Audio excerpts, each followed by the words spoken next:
What's going on? Welcome to the 4-1 Wheat. Today we're going to talk about episode number 1, Tesla. About a year and a half ago, I was fortunate enough to buy a used Tesla. I was torn between purchasing new or used, and potentially what I talk about today will kind of persuade you potentially why I went with one or the other. Now, I could probably make a pretty good argument that 90% or more of two-income families where there's two working parents and both parents have a vehicle, at least 90% of them could do fine if one of them had an electric vehicle and potentially even a Tesla. Now, there's typically some kickback with that. Common questions I've received: what do you do about charging? How much extra does that cost? How long does it take? What do you do when you go to Florida or to Texas and there's a lot of travel that you have to do in one day and you don't really have time to charge? Do you have to sit 8 hours waiting for your car to charge? Short answer is no, no, no, and no. Think about your typical iPhone. Over the years, the iPhones have even had software in them and hardware that's allowed faster charging based on the type of charging block you get. So the typical small block with an iPhone, they call it a 5-watt charger. It typically takes overnight to charge your phone from 0 to 100%, right? And then if you were to use an iPad charger to charge your phone, you might could charge your iPhone 4 or 5 hours, 3 hours maybe, right? And now they make these 20-watt chargers, which is essentially this, it's a bigger block and it uses USB-C rather than USB-A, which I know I'm talking Greek to some of y'all, but forgive the language for a minute. It uses a different type of cable, a different type of charging, and you can charge an iPhone from 0 to 80% in like 30 minutes. That's their claim to fame. So Teslas in specific, a lot of EVs do this, but I'll talk Tesla for the sake of the argument. That's what I'm most familiar with. Teslas do the same thing. You can get a Tesla charger, plug it into your typical 110 outlet that you use to charge your phone every night with, and it would take, yes, a long time, like probably 48 to 54 hours to get a full charge from 0 to 100%. Nobody does that in the Tesla world. Nobody. What people do is they typically do a supercharger, or they charge through a 220 volt, which is the same type of outlet that you plug in your stovetop, your dryer, maybe a deep freezer, things like that. For instance, at my house, my father-in-law helped me install a 220 plug in my garage right off of my panel, so I can basically charge my car every day when I get home from my house electricity. And a 0 to 100% charge would only take like maybe 7 or 8 hours, but I'm never charging from 0% and I never charge to 100%. So my car only charges maybe 2 or 3 hours a day, every day when I come home from work or every night while I'm sleeping.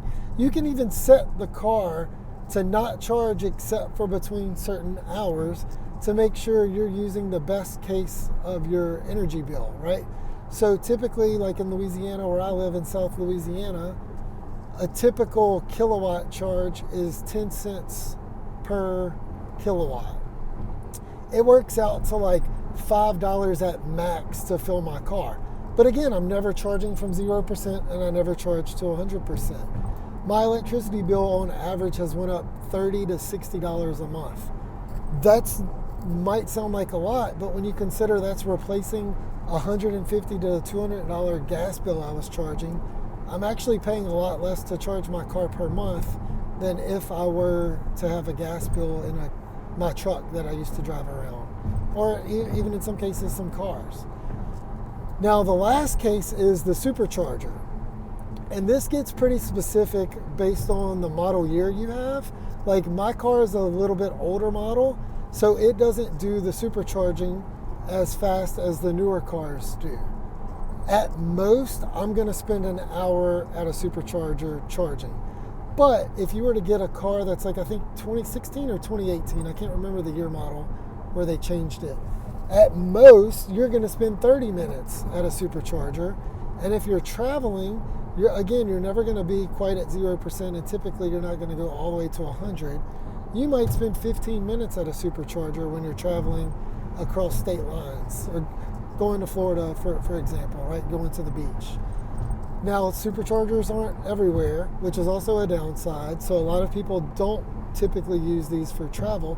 But remember at the beginning of this, I said 90% of people could do from this. Doesn't mean both people in the family have to have an electric car. So if you have a family that's 2 household income, 2 people that have vehicles, one of you get an electric car, one of you drive a gas vehicle, and then whenever you take your travel to out of state, you take the gas vehicle. It's not that big of an issue.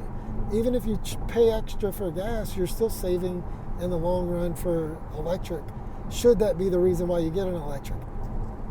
I didn't get this car because it's environmentally green and I'm trying to save the environment.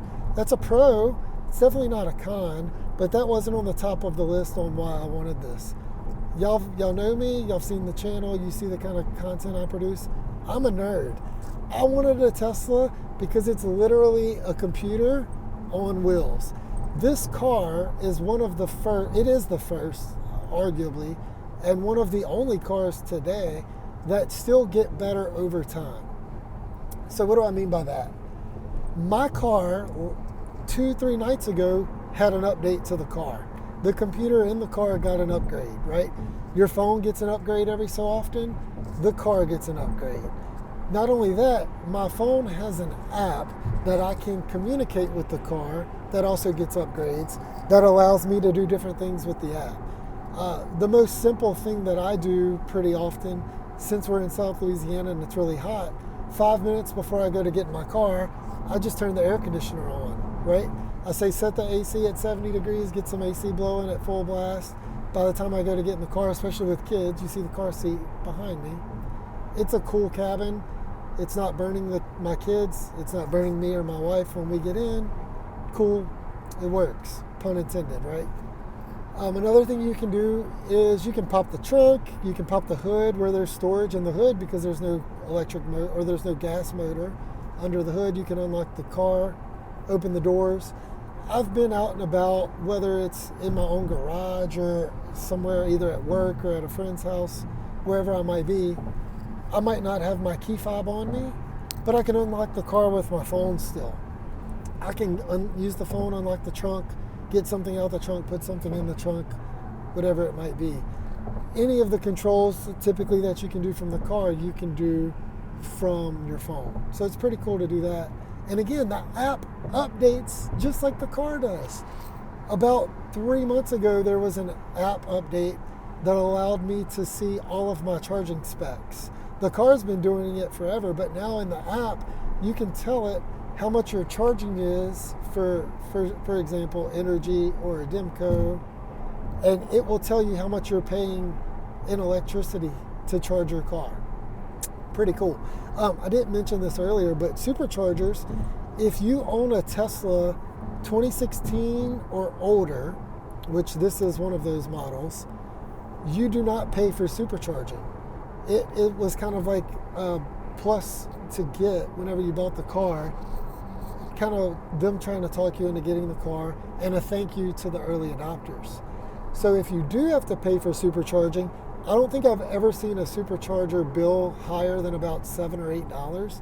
It definitely fluctuates based on the state because electricity bills are different based on the state, right? But even then, a full charge is typically less than $10 at most. And that would be where gas is like $5 or $6 a gallon. I'm sorry, $4 or $5 a gallon. Typically where we pay less for fuel, electricity also costs less, so we see the same amount of decrease in fees. Also with supercharging, it's not good to do on a normal basis. Just like with your phones are not meant to charge constantly all day, every day. A car is also not meant to charge all day, every day. The running kind of example with Tesla is they want you to set your charge at 80% if you can. Like if for me, I only use about 30% battery daily when I drive to and from work. If I foresee I'm going to be doing a lot of errands, or I'm going to run to New Orleans, or I need to go to Baton Rouge and home and then back to Baton Rouge and I won't have enough time to charge, you can charge it up to 100%. But you're not meant to charge higher than 100 or higher than 80 or 90% on a daily basis unless you're going to actually use it, because it's not good for the battery. Same thing's true with your iPhone or Android or whatever you have.